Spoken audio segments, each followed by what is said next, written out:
اگر ہم تقابلی جائزہ لیں جس دور میں آپ نے تعلیم حاصل کی تھی اور جو آج کا ماحول ہے، اس میں آپ کیا فرق محسوس کرتے ہیں؟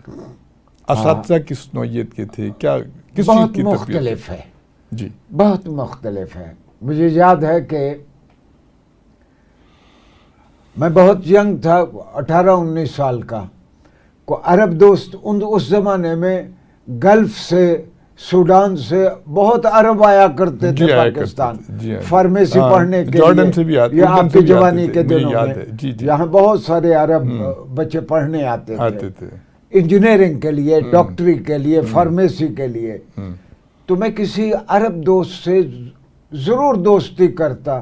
اور میں بھاولپور کا رہنے والا ہوں، تو عید شب رات پہ، چھٹیوں پہ میں 1-2 عرب دوستوں کو میں بہاولپور لے جاتا کہ آپ کو اپنی دیہاتی زندگی دکھاتے ہیں. اسپوکن لینگویج تو بہت اچھی ہوگی. تو اپنے اصل مقصود یہ تھا کہ ایک عرب کے ساتھ میں 3 دن بندھا رہوں گا، مجھے مجبوراً عربی بولنا پڑے گی. تو اس طرح میری عربی میں روانی آ جائے گی. بڑی بات ہے. جہاں کو غلطی ہوگی وہ میری تصحیح کر دے گا. تو اپنے آپ کو عربی میں فلوئنٹ اور رواں کرنے کے لیے میں عرب دوستوں کو ساتھ رکھتا تھا. اور اس زمانے میں یہ تھا کہ ایک بچے میں، جو آپ کا سوال ہے، شوق یہ تھا کہ مجھے فلاں سبجیکٹ آ جائے. والدین بھی اس بات پہ خوش ہوتے تھے. یعنی مجھے یاد ہے میرے والد مرحوم، مجھ سے کوئی غلطی ہو جائے وہ مجھے کسی عرب دوست کے ساتھ عربی بولتا دیکھتے تو ان کا غصہ رفع ہو جاتا. اچھا، یہ والدین کا شوق یہ تھا کہ ہمارا بچہ کسی فن میں بہت اچھا ہو. بالکل. آج والدین کا بھی مزاج مختلف ہے.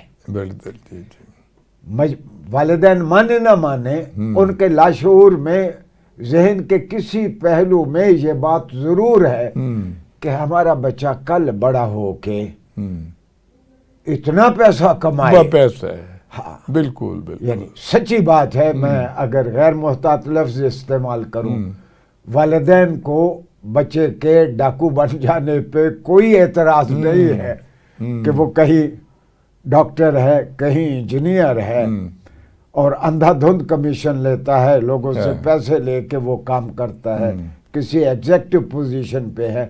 والدین کے لیے یہ ہے کہ فلاں بچہ بہت اچھا ہے، بہت پیسے کماتا ہے. اچھا، اس وقت آج سے 40 سال پہلے، 45 سال پہلے، سچی بات ہے، اکا دکا بیچ میں ایسے لوگ ہوں گے. میجورٹی والدین کی نہ یہ خواہش تھی کہ ہمارا بچہ بہت امیر بن جائے، ہاں یہ مفید شہری بنے، اچھا مسلمان بنے، چھوٹوں پہ رحم کرنے والا ہو، بڑوں کا احترام کرنے والا ہو. بالکل. اور حقیقت یہ ہے، مجھے نہیں یاد کہ میرے بھائیوں میں سے یا میں نے کبھی کسی عمر میں اپنے سے بڑے آدمی کے ساتھ اونچی آواز میں بات کی. یہ گھر کی تربیت تھی، یہ گھر کی تربیت تھی. یہ ہمیں پتا تھا کہ ہمارے ابا امی کو یہ پسند نہیں ہے. اب ماحول مختلف ہے. بالکل. ٹھیک بات ہے. اچھا ڈاکٹر صاحب، یہ بتائیے کہ آج کے دور میں یہ جو درس و تدریس ہے، یہ ترجیح نہیں رہی ہے لوگوں کی. یہ جیسا کہ آپ فرما رہے ہیں کہ ایسے سبجیکٹ سلیکٹ کرتے ہیں کہ جس میں پیسہ کہاں سے آتا ہے. اب یہ فرق آ گیا ہے، بہت بڑا ہے نا جی. اب استاد بھی روزگار کمانے کے لیے استاد بنتا ہے. جی ہاں. بچے کی تربیت اور ایک قوم کو چیلنجز کے سامنے کھڑا کرنے کے لیے وہ فرد تیار نہیں کرتا. وہ تنخواہ لیتا ہے، لہذا جو طے شدہ اس کا کام ہے کہ اس نے سال میں یہ سلیبس ختم کروانا ہے، وہ ختم کرواتا ہے. گویا میں اس کو ایک دوسرے انداز میں کہوں، پہلے اساتذہ ساتھ بچوں کی تربیت کرتے تھے، کردار سازی، خاص طور کردار سازی کرتے تھے. اور سچی بات ہے کہ اب کردار سازی نہ والدین کا مسئلہ ہے، نہ استاد کا مسئلہ ہے. بالکل. I'm sorry to say، والدین بھی بچوں کی کردار سازی کی جانب توجہ نہیں کرتے. والدین بھی گھات لگائے بیٹھے ہیں کہ یہ بچہ کل CSP افسر بن جائے، کل پولیس کا بہت بڑا افسر بن جائے، لوگ اس سے ڈریں اور اس کے لیے ڈالیاں اور تحائف لائیں، پیسے لائیں، یا انجینئر بن جائے یا ڈاکٹر بن جائے اور پھر یہ اندھا دھند پیسے کمائے۔ والدین بھی اس انتظار میں ہیں اور یہ پورا ماحول بھی، جو آدمی اس طرح پیسے کماتا ہے اسی کو احترام کی نظر سے دیکھتا ہے۔ اب یعنی قدروں کے زوال کا زمانہ ہے۔ بالکل، اللہ ماشاء اللہ ابھی ہیں کچھ لوگ باقی، لیکن مجموعی صورتحال بہت اچھی نہیں ہے۔ سبب اس کا یہ ہے کہ نظام تعلیم میں سے وہ عنصر ناپید ہو گیا جس کے سبب ایک بچے کے اندر اچھا انسان بننے کا داعیہ پیدا ہوتا تھا۔ وہ بات ہے، بالکل بالکل۔ بچہ سوچتا تھا کہ میں اللہ کی رضا کے لیے اور اپنے بھائی بندوں کی خدمت کے لیے میں نے اپنے آپ کو تیار کرنا ہے۔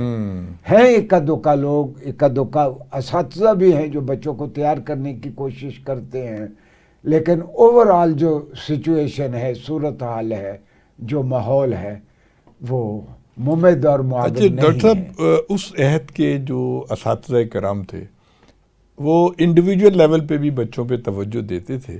اب یہ ہے کہ اب اکیڈمیاں کھل گئی ہیں، اور اس زمانے میں ٹیوشن پڑھنا بڑا معیوب سمجھا جاتا تھا۔ اس کا مطلب تھا کہ بہت ہی نالائق بچہ ہے جو ٹیوشن پڑھ رہا ہے۔ اساتذہ اس کمی کو پورا کرتے تھے، وہ اس بارے میں آپ بتائیے۔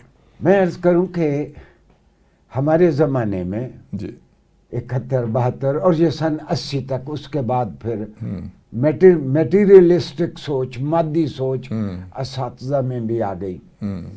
اللہ انہیں کروٹ کروٹ چین دے، فلسفے کے استاد تھے جی ڈاکٹر برہان احمد فاروقی۔ جی جی، میرے عزیز تھے، وہ خالو تھے میرے۔ اللہ اکبر۔ ڈاکٹر برہان احمد فاروقی فلسفے کے بہت بڑے 1938 میں علی گڑھ یونیورسٹی سے انہوں نے PhD کی، بہت ہمارے عزیز تھے اور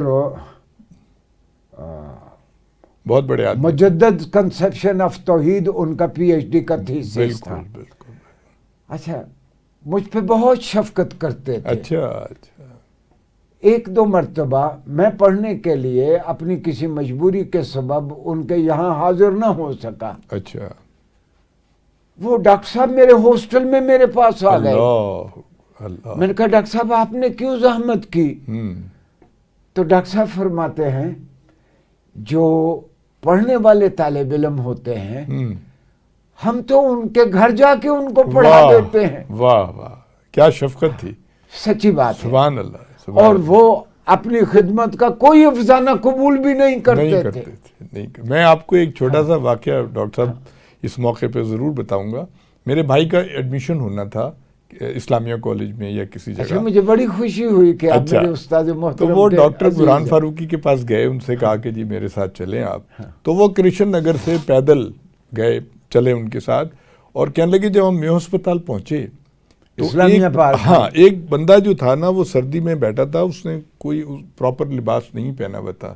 تو ڈاکٹر صاحب تھوڑے سے سائڈ پہ ہوئے، انہوں نے اپنی شیروانی اتاری، نیچے سے گرم کرتا اتارا، وہ اس کو دے دیا، اور وہ کہنے لگے 3 کالجوں میں وہ خالی شیروانی کے ساتھ میرے ساتھ پھرتے رہے۔ سبحان اللہ، یہ کیریکٹر تھا سر، یہ اساتذہ تھے۔ جی جی بالکل۔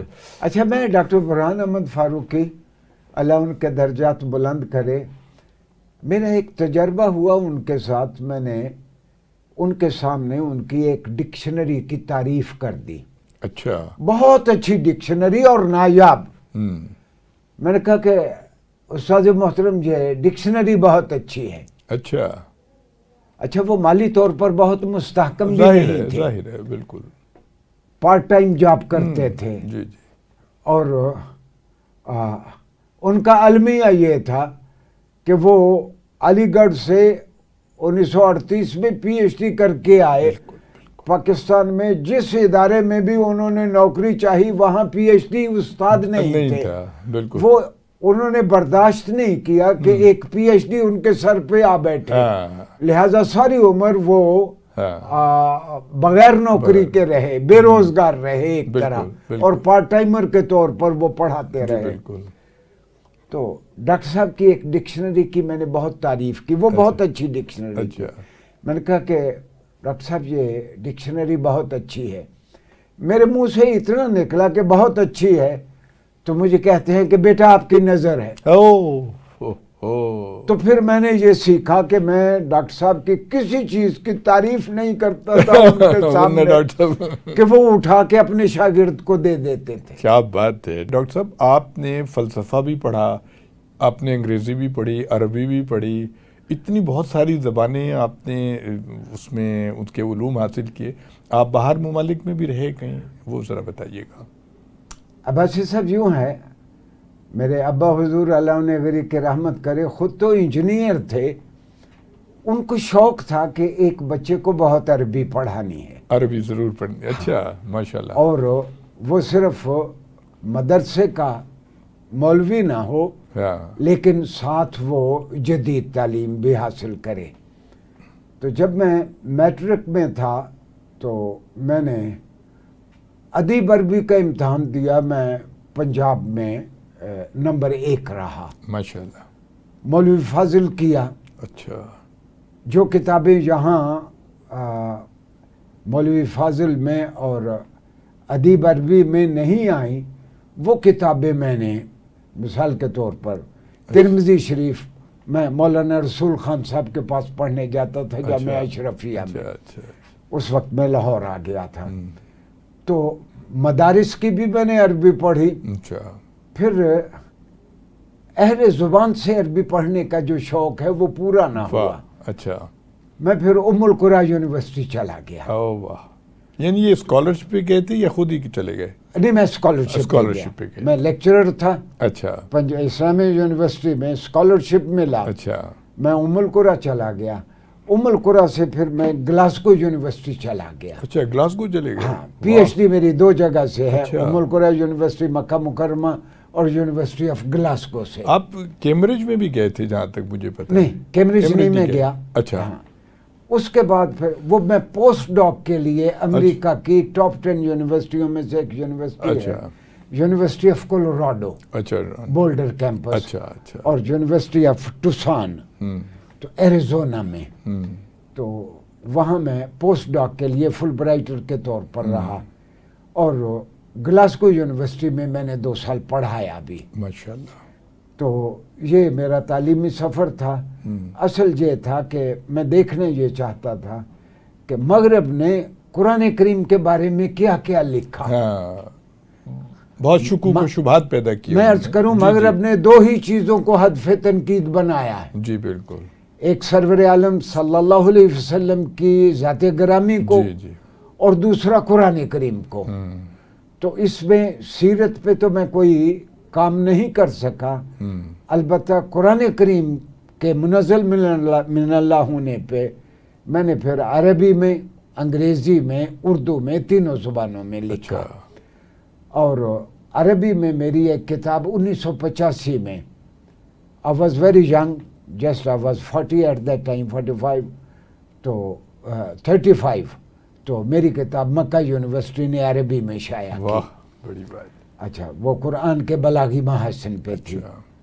اور اس کے بعد پھر میں امریکہ گیا، تو امریکہ نے قرآن کے اوپر جو جو اعتراضات کیے، میں نے پھر ان موضوعات کو اپنا موضوع بنایا، اور عربی، انگریزی اور اردو تینوں زبانوں میں میں نے کوئی کسی کو گالی دیے بغیر ان کو موضوع بنا کے اپنا موقف لکھتا رہا، کہ جس سے یہ ثابت ہو کہ نہ تو یہ کسی انسان کا کلام ہے اور یہ منزل من اللہ ہے. یعنی میں اس کی ایک مثال دیتا ہوں. مثال کے طور پر قرآن کریم نے کہا اعوذ باللہ من الشیطان الرجیم بسم اللہ الرحمن الرحیم. اچھا، یہ میں قارئین کی سہولت کے لیے، جی بالکل، آپ ناظرین کی سہولت کے لیے عرض کر دوں، بہت ضرورت ہے اس بات کی. یہ قرآن کا حکم ہے کہ فَإِذَا قَرَأْتَ الْقُرْآنَ فَاسْتَعِذْ بِاللَّهِ. جب بھی قرآن کی کوئی آیت پڑھیں تو اعوذ باللہ ضرور پڑھ لیں. اچھا، یہ قرآن کا حکم ہے. واہ واہ واہ. فَإِذَا قَرَأْتَ الْقُرْآنَ فَاسْتَعِذْ بِاللَّهِ، تو تعوذ پڑھ لیا کریں. اور ایک بار پڑھنا ایک نشست میں کافی ہے، آپ جتنی مرضی پھر آیات پڑھتے رہیں. اچھا، قرآن نے کہا کہ وَالسَّمَاءَ بَنَيْنَاهَا بِأَيْدٍ وَإِنَّا لَمُوسِعُونَ. اللہ کہتا ہے کہ ان آسمانوں کو ہم نے اپنی طاقت سے بنایا and certainly we are going to expand the skies. واہ. اچھا اس کا یہ جملہ کہ ہم آسمانوں کو لازمی طور پر وسعت دیتے رہیں گے. اچھا. آج سے 1450 سال 1450 سال پہلے بادیہ میں رہنے والا، صحرا میں رہنے والا ایک شخص وہ اس فکر کا آتھر نہیں ہو سکتا. یہ الہامی، یہ اللہ تعالیٰ کی طرف سے. اور یہ اس وقت کسی تہذیب میں بھی یہ نظریہ نہیں تھا کہ آسمان پھیل رہے ہیں. بالکل بالکل. اہل علم کے پاس بھی یہ نظریہ نہیں تھا. یہ تو آج کے دور میں سائنسدانوں نے کہا کہ skies are expanding endlessly. واہ. اچھا تو اس قسم کی میں عرض کروں کہ قرآن کریم 1/5 قرآن کی آیات ایسی ہیں جو قرآن کو منزل من اللہ ثابت کرتی ہیں. میں تو سچی بات ہے، صحیح بات ہے. اگر قرآن کا طالب علم نہ ہوتا تو میں بڑا بےہودہ قسم کا ایتھیسٹ ہوتا، کیونکہ بنیادی طور پر میں ڈسپلنڈ فلسفے میں تھا. بالکل. اور قرآن کی ایسی 20 آیات آپ کو بتاتی ہیں کہ a man from Arabian Peninsula cannot be author of this idea. تو اس انداز سے ہم قرآن کو ذریعہ علم کے طور پر نہیں پڑھتے، ہم اس کو ذریعہ برکت کے لیے پڑھتے ہیں. بس اب تو نظر اتارنے کے لیے حد تک رکھا ہوا ہے. جب ماں دیکھتی ہے کہ بچے کو نظر نہ لگ جائے، چاروں کل پڑھ کے پھونک دیتی ہے، برا خواب آئے آیت الکرسی پڑھ لیتی ہے. قرآن کی کسی آیت سے ہم روشنی نہیں لیتے زندگی کو آگے بڑھانے کے لیے. اچھا ڈاکٹر صاحب یہ فرمائیں کہ ہماری یونیورسٹیز جو ہیں وہ انٹرنیشنل رینکنگ پہ کوئی زیادہ اچھا اس پہ مقام پہ نہیں ہے. آپ یہ فرمائیں آپ کے زیر نگرانی کتنے بچوں نے پی ایچ ڈی اور ایم فل وغیرہ کیا؟ نہیں یہ تو اب مجھے یاد نہیں ہے، لیکن میں نے کوئی 79 پروگرامز میں ایم فل شروع کیا. اچھا.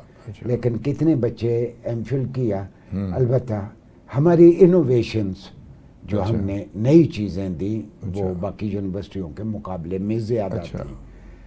حقیقت یہ ہے کہ بچے میں اگر آپ یہ ویژن پیدا کر دیں کہ اس نے انڈیجنس ریسورسز سے، مقامی ریسورسز سے اس نے کام لے کے اللہ کی مخلوق کے لیے کوئی مفید چیز تیار کرنی ہے، تو اس سے پھر نالج بیسڈ اکانومی کی نیو رکھی جاتی ہے، بنیاد رکھی جاتی ہے. جی بالکل صحیح ہے. آپ نے ڈاکٹر صاحب شروع میں درس نظامی کی بات کی جو آپ نے خود بھی پڑھا. ہم یہ دیکھتے ہیں کہ ہمارے مدرسوں سے ہر سال لاکھوں بچے درس نظامی کر کے نکلتے ہیں، لیکن وہ معاشرے کے مفید شہری نہیں ثابت ہوتے، ان کو کوئی جاب نہیں ملتی، ان کے پاس کوئی اپرچونٹی نہیں ہے. تو کیا آپ سمجھتے ہیں کہ مدرسوں کی تعلیم کو جدید علوم کے مطابق کرنا چاہیے ہمیں؟ ڈاکٹر صاحب یہ مدارس میں ہم جو پڑھا رہے ہیں، جی میں نے بھی پڑھا، جی جی وہ 800 سال پرانی کتابیں ہیں.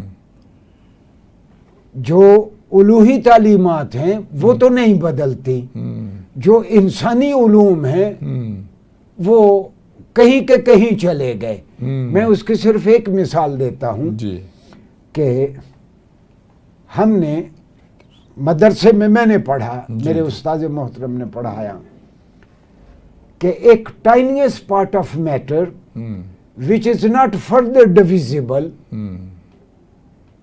اس کو الجزء لا یتجزا کہتے ہیں. واہ خوب. ایک مادے کا حقیر ترین حصہ جو مزید ڈویزیبل نہیں ہے، تقسیم نہیں ہو سکتا، اس کو جزء لا یتجزا کہتے ہیں. ٹھیک ہے. یعنی دوسرے معنوں میں مدارس میں پڑھایا جاتا ہے کہ ایٹم ٹوٹ نہیں سکتا.